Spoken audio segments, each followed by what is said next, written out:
He's a wanted sex offender, suspected in a grisly murder, and that could be just the tip of the iceberg for Nicholas Gibson. There he is. Miami Beach police say this guy then spilled his guts, allegedly confessing to 6 other murders in 3 states. This all came to a head April 30th. Police believe Gibson killed a 77-year-old man. The Miami Herald reports he used a sword in this deadly attack.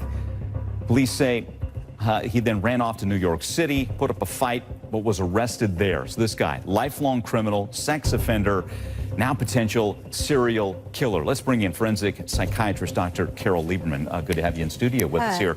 So first off, again, this alleged crime, he's the caretaker for the 77-year-old man, Eric Stocker, and it's reported he used a sword in this attack. What do you make of that? Yes, very unusual. Well, it could be a few things. First of all, a sword or a knife is a personal kind of way of killing somebody, unlike a gun. Second of all, it could have been that the man had a sword and it was kind of an impulsive thing that he just reached for that to attack him, to kill him. And then also there's a drama associated with a sword. Like, it's a lot more dramatic to kill somebody with a sword than a kitchen knife, for example. So that also goes to his now claiming that he's a serial killer and left bodies in Florida and Georgia and California. Yeah. What do you make of that? I mean, because and authorities are saying they're still trying to corroborate all these allegations, but why would he just all of a sudden come clean and tell everybody this? Well, I mean, it could be true. They're going to have to look for bodies and see what they can find with his description of where and when and so on. But someone like him, first of all, he has a history of being in a psychiatric hospital, and he has a crime history since 12 years old. So this is someone, and he was suicidal. That was why he was in the psych hospital. This is someone who has had a crime spree since age 12. Sexual assaults, not reporting his address to be on the sex offender list and so on.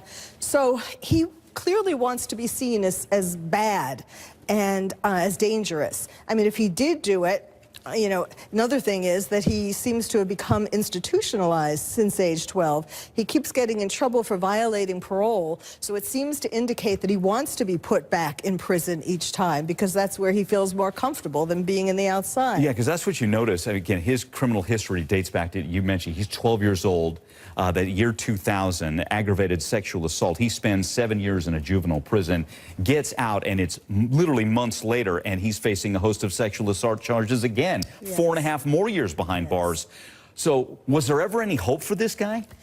Yes, his first arrest. You know, that's one of the things that's so frustrating for me as a forensic psychiatrist, because people get arrested and they put them in jail or even juvenile hall, and they don't really address the underlying problems, which are traumatic childhood, sexual abuse, physical abuse, various things in their childhood that cause them to develop this life of crime. And if you don't catch it early on, then the person is just going to keep on doing what he's been doing.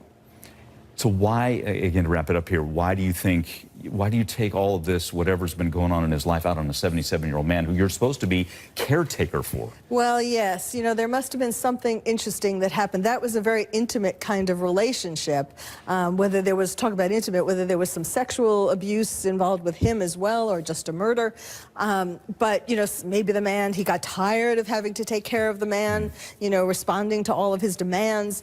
We don't know the exact details, but clearly, he's just something who keeps acting out the same anger and unresolved childhood traumas. Wow. Dr. Carole Lieberman, thanks again. Great to see you in studio. Thanks so much. And again, we want to let everybody know CNN has reached out to Gibson's public defender. We'll bring you any comments as they come into us.